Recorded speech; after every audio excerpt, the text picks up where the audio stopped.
Ashama akkam jirtu barnoota nama qabadhee jiru waa'ee qoricha yeroo ofii keenya fudhannus ta'e yeroo ijoollee keenyaaf kenninu wantoota beekuu qabnu kan jedhudha. Barnoonni kun barnoota baay'ee murteessaa fi dogoggora yeroo hedduu hawaasa keessatti mul'atudha. Mee akka armaan gadiitti hordofaa. Kan jalqabarraa ka'uu fi qabxiin jalqabaa baay'ina yookaan hanga qoricha fudhatamuu qabuu fi yeroo isaa sirriitti eeguun fudhachuu kan jedhudha. Ijoolleefis yeroo kenninu yookaan ofii keenya yeroo fudhannu yeroo isaa eeguu fi hanga fudhachuu qabnu sirriitti beekuu qabna. Fakkeenyaaf qoricha guyyaatti si'a 3 fudhatamu akka namaaf galuuf jecha yeroo hedduu yeroo gurguramu yookaan yeroo ajajamu guyyaatti si'a 3 ganama guyyaaf galgala jedhamee gurgurama yookaan ajajama. Haa ta'u malee kun akkas miti.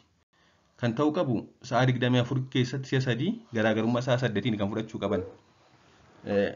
Kana jechuun egaa qoricha guyyaatti al 3 garaagarummaa sa'a 8 jechuun fakkeenyaaf ganama sa'a 12tti guyyaa sa'a 8 fi akkasumas immoo halkan sa'a 4 irratti fudhachuu jechuudha.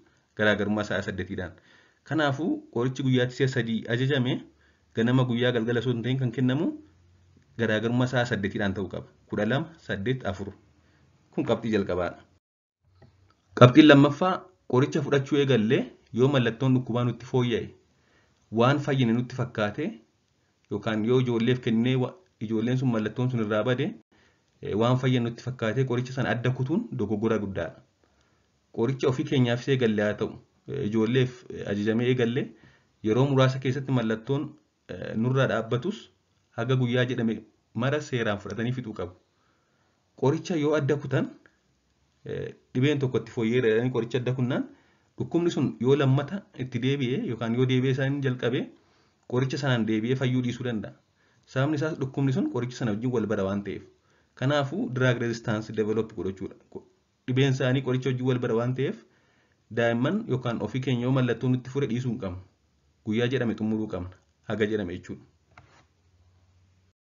Kan sadaffaa qorichi guyyaa ajajameef fudhatame yoo irraa hafe fakkeenyaaf qorichi guyyaa 7 ajajame qorichi irraa yoo hafe lafa namniif bineensi ga'uu hin dandeenyetti gatuu yookaan boolla qotnee awwaaluun dirqama. Qoricha yeroo tokko dhukkuba tokkoof kenname ol kaa'anii yeroo biraa fayyadamuun tasuma sirrii miti. Fakkeenyaaf qoricha guyyaa 7 ajajame fudhannee xumurree yookaan ijoolleef kennee xumurree yoo qorichi irraa hafe yeroo biraaf kaa'uun sirrii miti. Kun tasuma ta'uu hin qabu. Qoricha irraa hafe sana bakka namniif bineensi hin geenyetti gatuu yookaan immoo boolla qotnee awwaaluu qabna jechuudha. Kunis qorichi sun mana keessatti yeroon itti darbuun akkasumas yoo haalli qilleensaa mijachuu baate kan qilleensa ho'aa keessa taa'uu hin qabne qaba, kan firiijii keessa taa'uu qabu jira. Kanaafuu qoricha takka dhibee tokkoof banamee yookaan kennamee irraa hafe mana keenya yeroo biraaf fudhachuun tokko qorichi sun yeroo itti darbuu danda'a. Lammaffaa immoo kilaameetii yookaan qilleensa qorichi sun keessa taa'ee akka qorichi sun gara summiitti qayyaramu kan jijjiiramu waan taasisuuf qoricha takkaa fudhannee irraa hafe gatuu qabna lafa namniif bineensi ga'uu hin dandeenyetti. Keessumaa awwaaluun waan gaarii jechuudha. Kanaafuu yeroo biraatti dabarsinee yeroo biraa mallattoon sun yeroo isaan jalqabu deebisanii kennuu fi waan akkasii kun baramaadha waan ta'eef kana gochuun baay'ee gaarii miti. Qabxiin arfaffaan waa'ee qoricha kennamu hubannaa gahaa argachuu. Yoo waan nuuf hin galle jiraate haalaan gaafannee hubachuun mirga keenya waan ta'eef gaafachuu qabna. Hakiima sanas haa ta'u ogeessa faarmaasii yookaan nama qoricha nuuf kenne sirriitti waa'ee qoricha sanaa sirriitti adda baafnee gaafachuu qabna. Gorsa nuu kennamus sirriitti dhaggeeffachuu qabna. Yeroo dogoggoraan qorichi ajajame sun baay'inaan fudhatamu keessuma ijoollee biratti koomaniidha kun. Guyyaatti firee tokko si'a 3 jedhamee guyyaatti firee tokko sun ta'in 2 yookaan 3 dogoggoraan yookaan immoo ofuma keenya fooyya'u jennee gaariidha jennee yoo kenne yookaan immoo daa'imman ofumaan fuudhan yoo dhugan tirfii yoo fudhatan jechuudha. Gara mana yaalaa deemuun ogeessa fayyaa mariisuun dirqaman. Akkuma armaan olitti ibsinetti qorichi yoo baay'isnee haga barbaachisu ol fudhanne summii waan ta'eef hatattamaan mana yaalaa deemnee yaala gahaa fudhachuu qabna malee callisnee dhiisuu hin qabnu. Hanganni mallattoo cimaa agarsiisutti hanganni dhibee fidutti jechuudha. Garbiraan qoricha maatii keessaa nama tokkoof ajajame namni biraa akka hin fudhanne yookiis akka irraa hin qooddanne gochuun dirqama.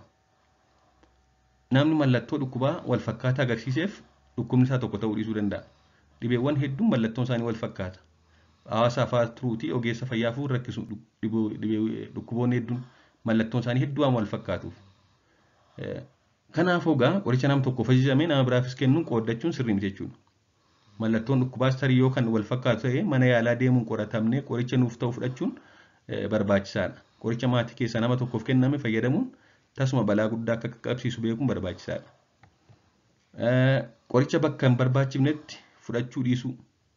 Fakkeenyaaf qoricha bifa waraansaan kennamu mana yaalaatti deddeebi'anii waraannachuu dhiisanii namoota naannoo jiran akkasumatti kan muuxannoodhaan waraanan irraa muuxannoo qofaan waraanan fudhachuun balaa hamaaf nama saaxiluu mala. Sababni isaas qorichi gosa adda addaa jira. Kan gogaa jala kennamu jira, kan foon keessa kennamu jira, kan hidda dhiigaa irra kennamu jira. Garaagarummaa qaba jechuudha. Kan gogaa jala kennamuuf kan foon keessa kennamu sabkutaanis intiraamaaskulaa kun garaagarummaa guddaa qaba. Kanneen ogummaa akkasii hin qabne immoo akkuma arganii asii gadi waraanu akkasumas immoo bakka isaan waraanan tariitiin narviin jiraachuu danda'a. Miidhaa cimaa fiduu danda'a jechuudha. Kanaaf haala ajajamne qofaan kennamuu qabna. Akkasumas ogeessa dhimmi isaa ilaallatu qofatu kennuu qaba. Garbiraan gorsa addaa waa'ee qoricha sanaan wal qabate kennamu hunda qalbeeffachuun dhaggeeffachuu. Fakkeenyaaf nyaatas ta'e dhugaatii akkasuma qoricha biraa waliin walitti dhufeenya kan qabu ta'e kan wal faallessoo ta'e nyaata dura moo nyaata booda fudhatamuu qaba. Nyaata akkamii nyaachuu hin qabnu yeroo dhibee kanaaf jennee qoricha liqimsinu. Daa'immaniif yeroo qoricha kana kenninu isaa akkamii kennuu qabna. Dhugaatii akkamii dhugsiisuu dhiisuu qabna. Nyaata akkamii dhiisuu qabna. Nyaata akkamii immoo yoo sirriitti kennineef gaarii ta'a. Kan jedhu sirriitti qoricha adda biraa fudhataa jiru yoo ta'e walitti dhufeenya qoricha sana wajjin qoricha amma ajajameef qabu adda baafachuun baay'ee murteessaadha jechuudha. Kun egaa qabxiilee gurguddoo 8dha. Haa ta'u malee kanneen biroos jiru. Garuu kanneen gurguddoo warra kana waan ta'eef kanuma qalbeeffannaan waan gaariidha. Waan dhaggeeffattaniif hedduu galatoomaa turtii gaarii.